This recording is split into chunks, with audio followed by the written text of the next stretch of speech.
एक ऐसा मैच जिसमें 65,000 क्रिकेट फैंस को मैच छोड़कर जाना पड़ा और इस मैच ने कई फसादात को जन्म दिया। You're watching Crazy Sports Chronicles and this is Raja Hamza.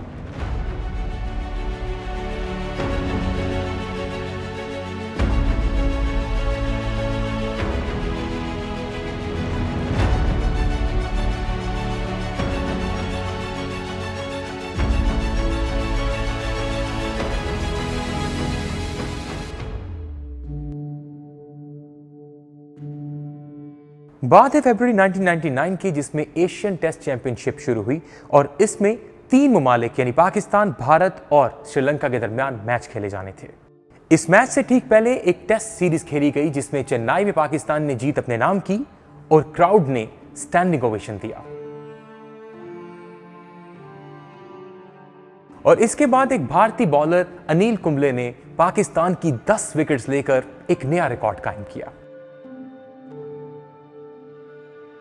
Calcutta के ईडन गार्डन्स में फर्स्ट मैच खेला जाना था और इंडिया को टारगेट मिला था 279 रन्स का, जिसे पूरा करने के लिए उन्हें 2 दिन का वक्त दरकार था।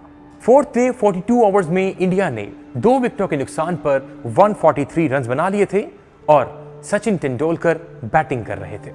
सबको बेसब्री से इंतजार था सचिन के उन 2 रन्स का कि जिसके बाद सचिन के टेस्ट रन्स 5000 होने जा रहे थे।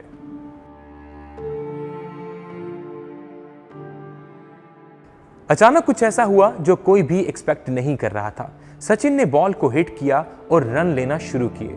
शुएब अख्तर बॉल के रिटर्न को कलेक्ट करने के लिए बॉलिंग साइड पर मौजूद थे कि अचानक सचिन शुएब से टकरा गए और इतने में सचिन रन आउट हो गए। एक अजीब सी सिचुएशन थी जिसमें सोचा यह जा रहा था कि शुएब ने यह जानबूझकर किया है, लेकिन ऐसा बिल्कुल नहीं था और हकीकत इसके बरक्स थी।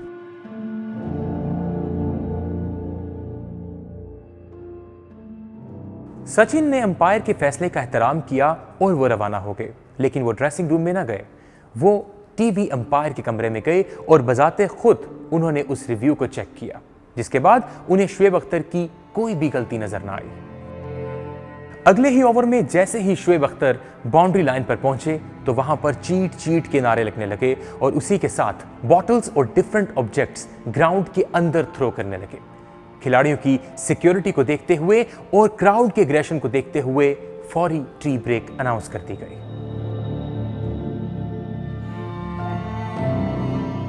सिचुएशन बहुत सेंसिटिव हो चुकी थी। इतने में सुनील गावस्कर ने वसीम अकरम से यह कहा कि सचिन तेंदुलकर को दोबारा मैदान में बुला लिया जाए।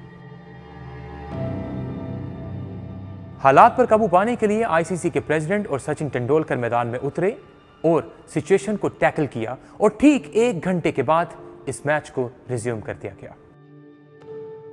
डे 4 खत्म हुआ और अब इंडिया को जीत के लिए 65 रन चाहिए थे और 4 विकेटें बाकी थीं और अब सिर्फ एक बैटर पर उम्मीदें थीं और वो था सौरव गंगोली।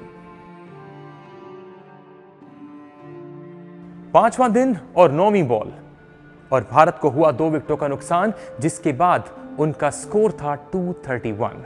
अब पाकिस्तान की पोजीशन मजीद स्ट्रांग हो चुकी थी और यह मैच पाकिस्तान के हाथ में वाज़ेह दिखाई दे रहा था। अब क्राउड पर कंट्रोल पाना मुश्किल था और सिचुएशन आउट ऑफ कंट्रोल हो चुकी थी। हालात को देखते हुए पुलिस को तलब किया गया और उसके बाद लाठीचार्ज का भी ऑर्डर दे दिया गया, जिसके बाद 65,000 लोगों को स्टेडियम से बाहर निकाल दिया गया।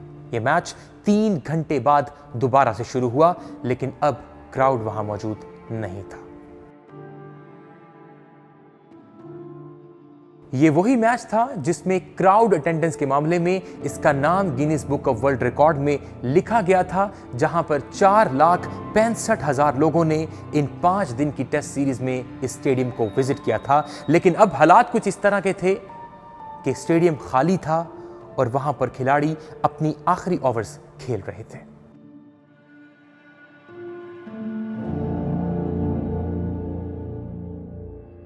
फैंस की गैर मौजूदगी में पाकिस्तान ने भारत की 10वीं विकेट भी गिरा दी और उसके बाद 46 रन से यह मैच, यह जीत अपने नाम की।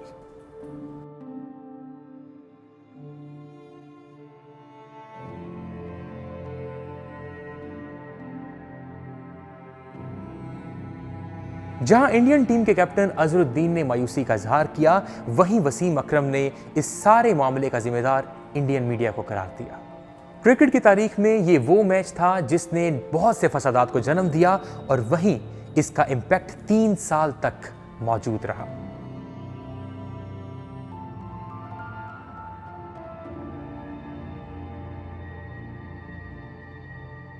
आज के लिए इतना ही। मुलाकात होगी आपसे अगले एपिसोड में एक नई स्टोरी के साथ। तब तक के लिए keep watching crazy sports chronicles on ज़रमी टीवी।